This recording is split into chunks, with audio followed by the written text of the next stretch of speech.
तो हजरात कहने की बात यह है कि मौत की महफिल है।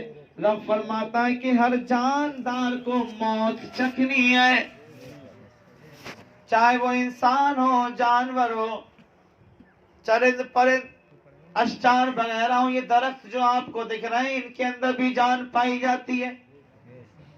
हर जानदार को मौत चखनी है, यानी मौत आनी है। मौत एक ऐसा रास्ता है, मौत एक ऐसा पुल है जिस पर से होकर हर जानदार को गुजरना है।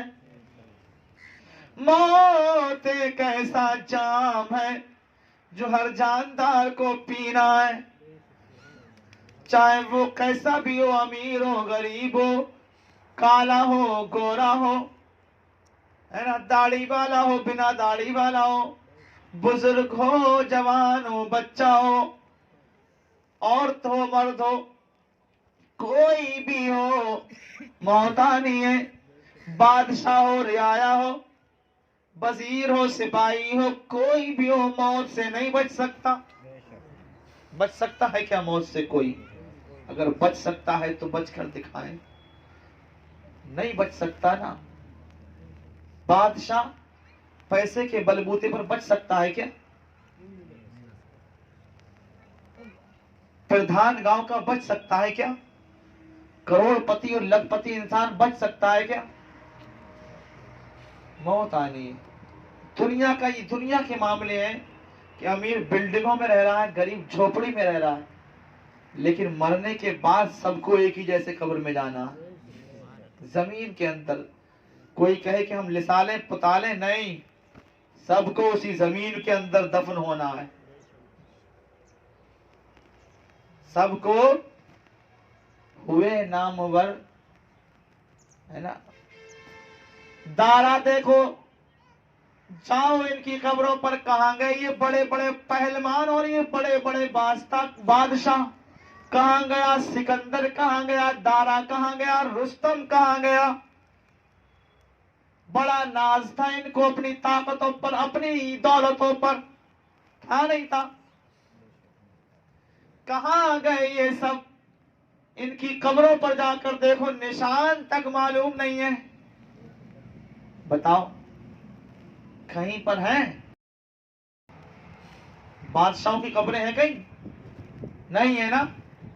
हुए नामवर बेनिशा, कैसे कैसे जमी खा गई नौजवान, कैसे कैसे। एक दिन सबको जमीन के अंदर जाना मेरे भाइयों। ये दुनिया है, दुनिया यहाँ हमेशा नहीं रहना। हजरत इब्राहिम बिन अदहम बहुत बड़े बादशाह थे। जब अल्लाह पाक किसी को अपने करीब बुलाना चाहता है, अपना कुर्ब देना चाहता है, अपना नेक बंदा बनाना चाहता है, तो उसको हिदायत अता कर देता है। आप भी दुआ किया करें, अल्लाह पाक हम सबों को हिदायत नसीब फरमाए। इब्राहिम बिन अदहम है, बहुत बड़े बादशाह हैं, अपने महल में आराम फरमा रहे हैं, आराम फरमा रहे हैं।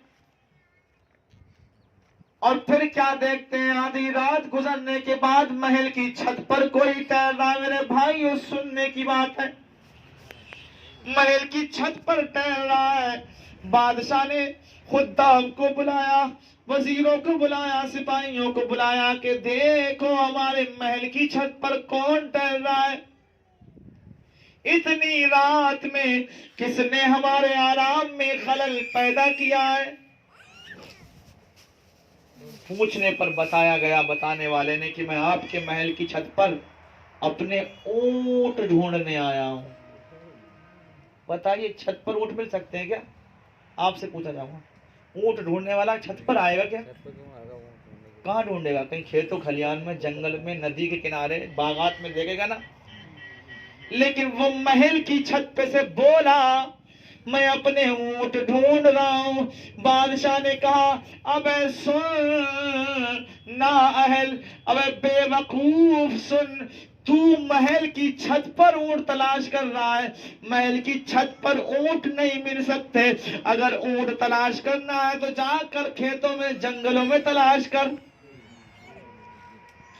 उस पुकारने वाले ने पुकार कर कहा, अरे इब्राहिम इब्ने अदम सुन सुन, अगर मुझको मेरा ऊंट तेरे महल की छत पर नहीं मिल सकता तो तुझे भी खुदा इस महल के अंदर नहीं मिल सकता।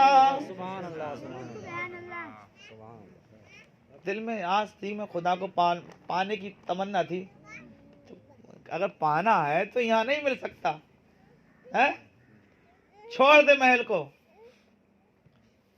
कई मामले पेश आए इब्राहिम बिन अदम के साथ में, एक ये और एक ये आया कि एक आपकी नौकरानी थी कनीज बिस्तर लगाने वाली, है ना। एक दिन उसको बिस्तर लगाने के लिए भेजा। बादशाह का आराम, बादशाह की आरामगाह है, बादशाह का महल है, बादशाह का गद्दा है, बादशाह का बिस्तर है। नौकरानी सजाने के लिए गई, बिस्तर पर जब हाथ लगाया, अब बताओ, अच्छा जो पैसे वाला होता है ना, कितने अच्छे अच्छे चीजें होती नहीं होती, जितना पैसे वाला होगा उसके उतना ही अच्छा सामान होगा, ऐशो आराम के साथ जिंदगी गुजारता है ना। अल्लाह ने अगर दौलत दी है तो उसका इस्तेमाल अच्छे कामों में करो, है ना, लेकिन अच्छे कामों में नहीं आज, है ना। बुरे कामों में ज्यादा खर्च कर देगा इंसान, नाच गाने में बेशुमार अता कर देगा। और मीलादों में करना तो बड़ी दूर की बात, मीलादें सुन नहीं रहा कोई आजकल, देखिए इतने से लोग हैं। अब कौन है वो इमाम साहब होंगे अपने, होगा क्या है वही, ये सब जानते मिलाशी, मैं ऐलान लगा के आया हूँ अभी ना, लेकिन नहीं, आज कौन जाता है सुनने के लिए, या तो जिसकी दावत कर दोगे तो वो आएगा तो भगवान के पास बैठ कर तापता रहेगा कि कितनी देर में खत्म सलाम होगी तो मैं बिरयानी खा के जाऊं, बस खाने के लिए। या फिर इंतकाल होगा तो कौन आएंगे, करीबी लोग आएंगे, तो बुरा मानने की बात नहीं है, बात कहना चाहिए। तो इंतकाल हो गया तो खानदान वाले और रिश्तेदार आ जाएंगे, कहेंगे यार वो बिलाल भाई, कहेंगे यार वो फला चच्चा नहीं आया मेरा, सोचने की बात है ना, माँ का इंतकाल हुआ, भाई नहीं आया, चच्चा नहीं आया, वो फला रिश्तेदार नहीं आया, तो चलो चलते। ये है यहाँ पर जिक्र रसूल सुनने की मुराद से, हाँ, लेकिन जो लोग आ जाते हैं तो अल्लाह पाक हिदायत देता है, असर करती बात, असर कर जाए, है ना। तूफान नूह लाने से आँख फायदा क्या, 2 आंसू ही काफी हैं अगर कुछ असर करे। इब्राहिम ने नौकरानी को बिस्तर लगाने भेजा। मैं बताना चाह रहा हूँ, जो पैसे वाला होता है, बड़े बड़े ऐशो आराम वाले होते हैं, कारों में टहलते हैं, बड़ी से बड़ी गाड़ियों में टहल रहे हैं, बड़े से बड़ा नरम नरम बिस्तर होता है, आराम दे। वो बादशाह जरा सोचे उसका बिस्तर कैसा होगा। नौकरानी बिस्तर सजाने के लिए गई, उसने खादिमा ने बिस्तर पे हाथ लगाया, जब देखा कि नरम नरम गद्दा है तो उसने सोचा अभी बादशाह आ थोड़ी रहा है, जरा मैं इस पर लेट कर देख लूं कैसा बिस्तर है, ये बादशाह का बिस्तर है। झोपड़ी में रहने वाली थी, नौकरानी थी, उसे क्या पता आराम दे बिस्तर कैसा होता है, वो तो सिर्फ देखने के लिए लेटी थी कि होता कैसा है। लेट गई, बिस्तर पर लेटना था। झोपड़ी में रहने वालों को कहाँ नींद आती है, कई दिन की बेचारी थकी हारी थी, नौकरानी थी, नरम नरम बिस्तर पर लेटी तो आंख लग गई, आंख लगी थी, उधर सो गई, सोती रही। बादशाह के आने का टाइम हो गया। बादशाह जब अपनी आरामगाह के अंदर गया तो क्या देखता है कि बिस्तर पर नौकरानी सो रही। इब्राहिम बिन अदम की बात है ये भी, बिस्तर पर नौकरानी, मेरे बिस्तर पर। बताओ, मालदार इंसान के यहाँ पर अगर कोई नौकर जाकर सो जाए तो उसको गुस्सा आएगा नहीं आएगा, वो तो फिर भी बादशाह है, तो कितना गुस्सा आया होगा उसको। हालांकि आना नहीं चाहिए, गरीब गरीब खुद से नहीं है, बल्कि उसको अल्लाह ने गरीब बनाया है। गरीबों से मोहब्बत करो। अल्लाह के नजदीक सबसे अजीज काम अगर कोई है तो उसके बंदों से आपस में मोहब्बत करना है। गरीब अमीर का फर्क मिटाओ, बंदे हैं सब हम रब के, हम मोमिन मोमिन भाई भाई। वो बादशाह था भाई, तकब्बुर तो होता ही है पैसे वाले को, जिसके पास ज्यादा इल्म आ जाता है, इल्म आलिम को इल्म का तकब्बुर होता है, बादशाह को बादशाह का तकब्बुर होता है, प्रधान को प्रधानी का तकब्बुर होता है, अमीर को अमीरी का तकब्बुर होता है ना। डॉक्टर को अपनी डॉक्टरी पर नाज होता है, गुरूर होता है, घमंड होता है। एसडीएम को अपनी डिग्री पर तकब्बुर होता है। डीएम, कलेक्टर, मजिस्ट्रेट, इन सबको अपनी डिग्रियों पर तकब्बुर होता है। इनके अंदर अनानियत भरी होती है, आलिम के अंदर भी होती है, मुफ्ती के अंदर भी होती है। लेकिन ये जब खत्म तब होती है जब इंसान तरबियत पाता है, किसी अल्लाह वाले से राब्ता करता है, अल्लाह वाले से मोहब्बत करता है, जब उसकी जिंदगी को पढ़ता है, जब उसकी सोहबत में रहता है। सोहबते ताले तुरा ताले कुनत, सोहबते साले तुरा साले कुनत। अच्छों की बुरों की सोहबत तुझे बुरा बनाएगी और अच्छों की सोहबत तुझे अच्छा बनाएगी। जब कोई अच्छे की सोहबत में रहता है, पीर की सोहबत में रहता है, खानका में मुफ्ती बनने के बाद पहले लोग क्या करते थे, जब आलिम और मुफ्ती बन जाते थे तो उसके बाद रुख करते थे खानकाओं का, वहां पर जाकर तरबियत हासिल करते थे। बुजुर्गों ने, अल्लाह वालों ने मुफ्तियों से, आलिमों से झाड़ू में लगवाई है खानकाओं में। हाँ, अब इसका मतलब ये नहीं है तुम सोचो कि हम अपने इमाम से लगवाएं, इमाम तो आला है, तुमसे ना एक पीर की बात चल रही है ना। उसने तकब्बुर खत्म करने के लिए, वरना आलिम का मर्तबा बहुत बड़ा होता है ना। लेकिन बुजुर्गों ने, पीरों ने क्या किया, जो बड़े शेख हुआ करते थे, उन्होंने जब देखा कोई आलिम आया है कुछ हासिल करने के लिए, तो सबसे पहला काम दिया, खानका की सफाई करो आज से। हाँ, यही होता था।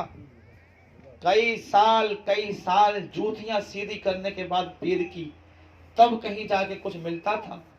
आज बैठे बिठाए मिल जाता है, फिर भी दबा देते हैं। अल्लाह पाक हमें इस्तिकामत अता फरमाए, राह सलूक पर बदलने की कोशिश करो। मेरे भाइयों, मैं तकरीर जो कर रहा हूँ, तकरीर नहीं, दिल पर नोट करो। मैं आपको बदलना चाह रहा हूँ और मैं देखूंगा कि कितने लोग बदलना चाहेंगे आज इस महफिल में। बादशाह ने, जब बादशाह, बताइए सबका मानना है कि मौत आना है ना। अच्छा, जब मौत का वक्त मुकर्रर है, अभी पूछूंगा, ये पहले मैं बात पूरी कर दूं। बादशाह, भाई बादशाह को अपनी बादशाह पर तकब्बुर होता नहीं होता है भाई। कितना भी खुदा को पाने की सोच रहा था, लेकिन तकब्बुर आ ही गया जब उसने देखा मेरे बिस्तर पर नौकरानी सो रही है, तो उसने जल्लाद को हुक्म दिया कि इस खादिमा के कोड़े लगाए जाएं। गरीब, बेबस, मुफलिस और लाचारा वो औरत थी, उसको उठाकर उसकी पीठ पर कोड़े बरसाए गए। इतने कोड़े मारे कि उसकी पीठ की चमड़ी उधड़ गई, खून निकलने लगा। सोचिए, जिसकी चमड़ी उधड़ जाए, खून निकले, तो तकलीफ होगी नहीं होगी? और जब तकलीफ होती है तो क्या होता है? आह निकलती है, इंसान रोता है। अगर आप किसी बच्चे को मारेंगे तो वो रोएगा ना, अगर आपकी कोई पिटाई लगाए तो आप रोएंगे नहीं, इंसान रोता है। लेकिन वो क्या कर रही थी, जब उसकी पिटाई लगती थी तो वो रोती भी थी और हंसती भी थी। कभी हंस रही है, कभी रो रही है, कभी हंस रही है, कभी रो रही है। बादशाह देखकर हैरत में पड़ जाता है। बादशाह कहता है, ओ मेरी खादिमा, जब चोट लगती है, जब खून निकलता है, जब दर्द होता है तो इंसान रोता है। रोना तो समझ में आ रहा है, मगर ओ मेरी खादिमा, तू हंस क्यों रही है? जरा मुझे ये बता दे।